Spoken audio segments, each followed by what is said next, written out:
ইরাকে ইরান সমর্থিত মিলিশিয়াদের ওপর যুক্তরাষ্ট্র সৌদির যৌথ হামলায় কমপক্ষে ২০ জন নিহত হয়েছে।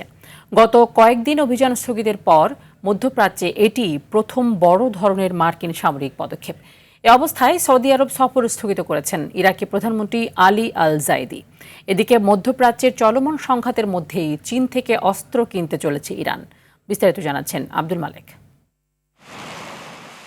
ক্রমশই মধ্যপ্রাচ্যে ছড়িয়ে পড়ছে যুদ্ধের উত্তাপ। ইরান ও যুক্তরাষ্ট্র ইসরায়েলের মধ্য দিয়ে শুরু হওয়ার পর জড়িয়েছে লেবাননের হিজবুল্লাহ, ইয়েমেনের হুথি, যার সর্বশেষ সংযোজন ইরাকে ইরান সমর্থিত মিলিশিয়াদের ওপর সৌদি যুক্তরাষ্ট্রের যৌথ হামলা।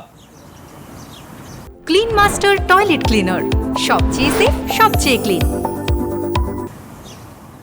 ইরাকের পপুলার মোবিলাইজেশন ফোর্সেস পিএমএফ জানিয়েছে, দেশ জুড়ে তাদের বিভিন্ন ঘাঁটিতে যুক্তরাষ্ট্র সৌদি আরবের যৌথ বিমান হামলায় অন্তত ২০ সদস্য নিহত হয়েছে। আহত হয়েছে আরও ৩২ জন। সৌদির বিমান প্রতিরক্ষা ব্যবস্থা ও তেল অবকাঠামোকে লক্ষ্য করে সাম্প্রতিক ড্রোন হামলার জবাবে এই আক্রমণ চালানো হয়েছে বলে দাবি সৌদি আরবের।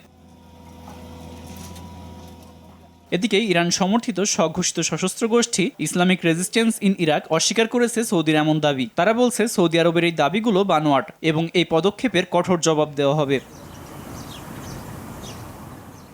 এ ঘটনার পর জাতীয় নিরাপত্তা বিষয়ক মন্ত্রিপরিষদে জরুরি বৈঠক ডাকেন ইরাকি প্রধানমন্ত্রী আলী আল জাইদি। ইতোমধ্যে সৌদি আরব সফর স্থগিত করেছেন তিনি। বিভিন্ন খাতে সমঝোতার স্মারক স্বাক্ষর এবং নিরাপত্তা সমন্বয় ও আঞ্চলিক পরিস্থিতি নিয়ে তাদের আলোচনার জন্য একটি সরকারি সফরে সৌদি আরবে যাওয়ার কথা ছিল। অন্যদিকে যুদ্ধ শুরুর পর প্রথমবারের মতো প্রকাশ্যে চীন থেকে অস্ত্র কিনতে চলেছে ইরান। আগামী কয়েক সপ্তাহের মধ্যে কাঁধে বহনযোগ্য আকাশ প্রতিরক্ষা ক্ষেপণাস্ত্র উৎক্ষেপণ ব্যবস্থার প্রথম চালান পাবে দেশটি। এ তথ্য জানিয়েছে বার্তা সংস্থা রয়টার্স। প্রতিবেদন অনুযায়ী ৬ থেকে ৭ কোটি ডলার মূল্যের এই ক্রয় চুক্তির আওতায় ৩০০ থেকে ৪০০টি কাঁধে বহনযোগ্য আকাশ প্রতিরক্ষা ব্যবস্থা থাকবে। আব্দুল মালেক, RTV।